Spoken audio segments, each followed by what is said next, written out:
시청자 여러분 안녕하십니까. 오늘은 날씨가 화창하니 참 좋습니다. 반갑습니다. 트럼프가 메티스를 해임하고 새노엔을 대행으로 임명한 것이 2019년도 1월 1일부터니까 약 4개월 정도 국방장관 자리가 대행 체제로 유지되는 것 같습니다.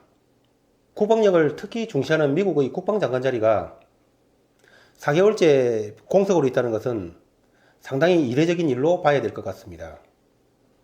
폼페이오 같은 경우에는 틸러슨을 해임하는 당일날 바로 폼페이오를 임명을 했었죠. 그런데 트럼프가 매티스를 민주당원류의 사람이라고 말한 것이 2018년도 10월경이고 2018년도 9월경부터 한미연합훈련 재개 문제로 매티스의 경질설이 언론에 보도되기 시작했습니다. 그렇다면 매티스를 해임하기 훨씬 오래전부터 트럼프가 실제로 후임 인사를 준비할 시간이 충분히 있었을 것인데도 불구하고 세계의 군대라는 미국이 국방장관 자리를 저렇게 오랫동안 공석으로 둔다는 것은 분명히 무슨 이유가 있을 것이라는 것입니다. 저는 그 이유가 트럼프가 북폭을 하기 위해서 아주 세밀하게 준비하는 과정이라고 생각을 합니다. 무슨 말씀이냐면은 매티스는 미친 개라는 별명과는 달리 실제로 장관이 임명되어서는 상당히 온건파 인물로 평가되었습니다. 트럼프가 실제로 군사 옵션을 가동을 했다면 매티스와 많은 의견 충돌이 있었을 것으로 봅니다. 즉, 북폭 시점에서의 국방장관이 매티스와 같은 온건 인물이라면 트럼프가 북폭 시에 상당히 곤란을 겪었을 것이라는 것입니다. 따라서 장관을 임명하지 않고 새노엔 대행체제로 가면서 트럼프는 새노엔의 실제 인물 성향을 정확하게 평가할 수 있는 그런 시간을 가지고 있는 것으로 보입니다.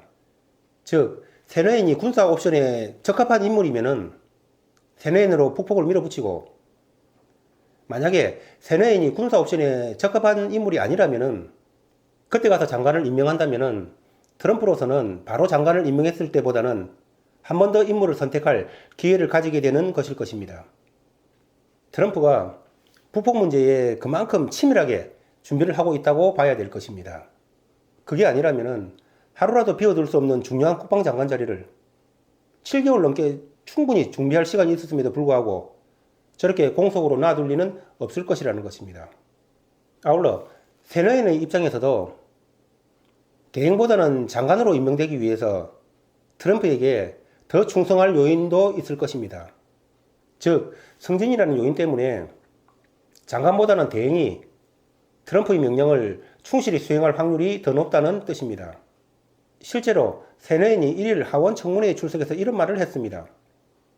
북한 비핵화를 위한 최선의 해법은 외교며 미군은 이러한 외교 실패에 대비해서 계속 준비 훈련을 하고 있다고. 이 외교 실패에 대비해서 계속 준비 훈련을 하고 있다고 하는 이 말은 무슨 뜻입니까? 트럼프가 외교적 해결을 표명하니까 그것이 최우선이고, 만약에 외교적 해결이 실패를 해서 군사옵션 명령이 내려오면은 그것을 즉시 실행할 준비가 되어 있다고 트럼프에게 명령만 내려주세요라고 말하고 있는 것이라고 저는 분석을 합니다. 내가 보기에는 새노엔이 트럼프와 케미를 정확하게 맞추고 있다고 생각을 합니다. 다시 한번 말씀드리면은 미국과 같이 국방력이 중요한 나라에서 국방장관 자리를 저렇게 오랫동안 공석으로 두는 것은 트럼프의 군사 옵션 가동을 위한 정말 치밀한 작전이라고 생각을 하는 것입니다. 실제로 트럼프가 북폭을 위해서 얼마나 오랫동안 준비해왔는지를 안다면은 트럼프에 대해서 감탄하지 않을 수 없습니다. 지금 경제 제재가 가해지고 있지만은 제가 보기에는 미국의 대선이 있기 때문에 경제 제재는 북핵 문제의 진정한 해결책이 될 수가 없습니다. 왜냐하면은 아무리 경제 제재를 해도 북한은 미국의 대선까지는 얼마든지 버틸 수 있기 때문입니다. 대선 때까지 트럼프가 북핵 문제를 해결하지 못한다면은 트럼프의 대선은 장담할 수가 없습니다. 게다가 설상가상으로 만약에 북한이 미국 대선 며칠 전에 추가 핵실험을 하거나 ICBM을 발사를 한다면은 트럼프는 대선에서 결정적인 타격을 먹을 것입니다. 한마디로 세계 최강국의 운명이 최거지 국가의 손에 놓이게 되는 것입니다. 미국이 이런 상황을 모르겠습니까? 미국이 바보입니까? 따라서 미국이 경제 제재 정책을 펴고 있지만은 이것은 북핵 문제의 진정한 해결책이 아니고 미국의 페인트 모션이라는 것을 알아야 한다는 것입니다. 또한 북한도 미국의 경제 제재에 일부러 아파하는 모습을 보이고 있다고 저는 생각을 합니다. 북한은 지금 핵도, ICBM도, SLBM도 다 완성 막바지 단계에 와 있습니다. 여기서 조금만 더 시간을 번다면은 게임 체인저를 확보하게 될 것입니다. 미국의 군사 공격을 받지 않고 핵무력의 마지막 단추를 끼우기 위해서는 북한으로서는 차라리 경제 제재를 받는 편이 100번 나을 것입니다. 그러려면은 북한도 경제 제재에 더 아픈 척 엄살을 부리면서 미국의 경제 제재를 오히려 유도하는 전략을 택할 수도 있다는 것입니다. 따라서 경제 제재니 평화 협상이니 하는 것들은 미국이나 북한이나 서로 필요한 명분과 시간을 벌기 위한 수단일 뿐 미국도 북한도 그것을 해결책이라고 느끼지는 않을 것이라는 것입니다. 우리 일반인들이 생각해도 북핵 문제가 경제 제재로 해결될 수 있을 것이라고는 생각되지 않지 않습니까? 즉, 트럼프는 군사 옵션보다는 먼저 외교적으로 해결하려고 한다는 메시지를 주면서 경제 제재를 통해서 한편으로는 북한의 힘을 빼고 다른 한편으로는 미국의 군사 옵션을 정교하게 준비할 시간을 버는 것입니다. 따라서 경제 제재가 답이 아니라면은 북폭은 필연적인 수순이라는 것입니다. 답이 될 수 없는 것을 미국이 지금 답이라고 꺼내 들고 있다면은 이면에는 미국이 다른 카드를 준비하고 있다는 사실을 알아야 된다는 것입니다.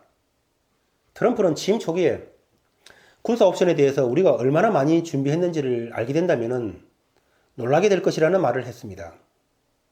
저는 그 준비 중에서 가장 큰 것이 한반도 주변에 무기를 배치하는 것이 아니고 중국과 러시아를 북폭 시에 개입하지 못하게 하는 것이라고 생각을 합니다. 중국은 무역 정책으로 올가맸고 러시아는 고유가 정책으로 당근을 주면서 러시아의 발목을 잡았습니다. 최근의 상황을 보면은 중국과 러시아가 미국에 완전히 포박당해 있는 것으로 보입니다. 즉, 북폭의 최대 걸림돌인 중국과 러시아가 트럼프의 치밀한 작전으로 제거됐다는 것을 의미합니다. 그런데 중국과 러시아를 잡을 동안에 북한이 추가 핵실험을 해버리거나 ICBM을 발사를 해서 게임 체인저를 확보해버린다면 미국으로서도 상당히 곤란해질 것입니다. 따라서 다국적군들과 군사 대비 태세를 완비하고 중국과 러시아를 무역전쟁과 고유가 정책으로 잡을 때까지 필요한 시간을 벌기 위해서 외교적으로 협상하는 척 하면서 북한이 추가 핵실험과 ICBM 발사만 안 하면 된다고 북한을 쏘겠는데 트럼프의 이런 뜻을 모르는 평론가들이 트럼프가 북한 핵을 동결하는 수준에서 북한과 딜을 하려고 한다고 트럼프를 비난을 했습니다.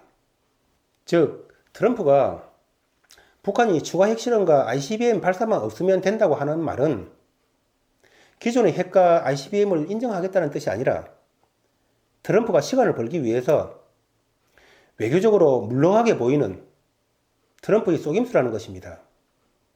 따라서 5월 8일 날 비건이 온다고 하는데 설령 비건이 와서 대북 인도적인 지원에 합의를 해준다고 하더라도 그것은 북한의 추가 핵실험을 막으면서 미국의 필요한 시간을 벌기 위한 미국의 전술이라는 것입니다.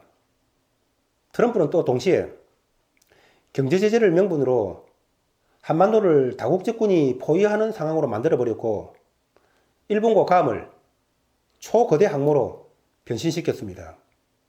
아울러서 영국과 프랑스의 항모는 언제든지 한반도에 합류 가능한 상태로 중국의 후방인 남중국 해에서 중국의 발목을 잡고 있습니다. 이제 하반기에 항공모함급인 아메리카호가 일본에 배치된다고 하는데 아마도 이것이 북폭의 신호탄이 될 것이 아닌가 생각을 합니다. 트럼프는 군사 옵션 가동을 위해서 정말로 오랫동안 치밀하게 준비해온 듯 합니다.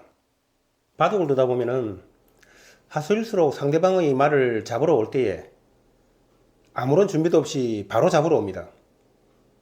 그리고는 무리하게 공격을 하다가 오히려 거꾸로 잡으러 온 자신의 말이 다 죽으면서 바둑을 그르치게 되는 경우가 많습니다. 반면에 고수일수록 상대방의 말을 공격할 때에 그 반대편부터 자신의 세력으로 치밀하게 채워나가다가 완벽하게 포위망이 형성되었을 때 그때서야 비로소 칼을 빼드는 것이죠. 결론적으로 다시 한번 말씀드리면은 작년 9월 이전부터 새로운 후임을 선임할 수 있는 충분한 시간이 있었음에도 불구하고 트럼프가 새로운 대응 체제로 가는 것을 볼 때에 미리 국방장관을 임명해버린다면은 군사 옵션이 가동되었을 때에 국방장관이 매티스처럼 겉은 강경론자였지만은 실제로는 온건파라면은 북폭 시에 상당히 어려움을 겪을 것이기 때문에 대행체제로 가는 것은 트럼프의 군사 옵션 가동을 위한 치밀한 전술이라고 보는 것입니다. 그리고 북폭의 최대 걸림돌인 중국과 러시아가 정리가 되어 있고 한반도 주변의 군사 배치 상황과 기타 여러가지 상황들을 종합해 볼 때에 8월을 전후한 시점이 북폭의 가장 가능성이 높은 시점이 아닌가 생각을 하면서 방송을 마치겠습니다. 감사합니다.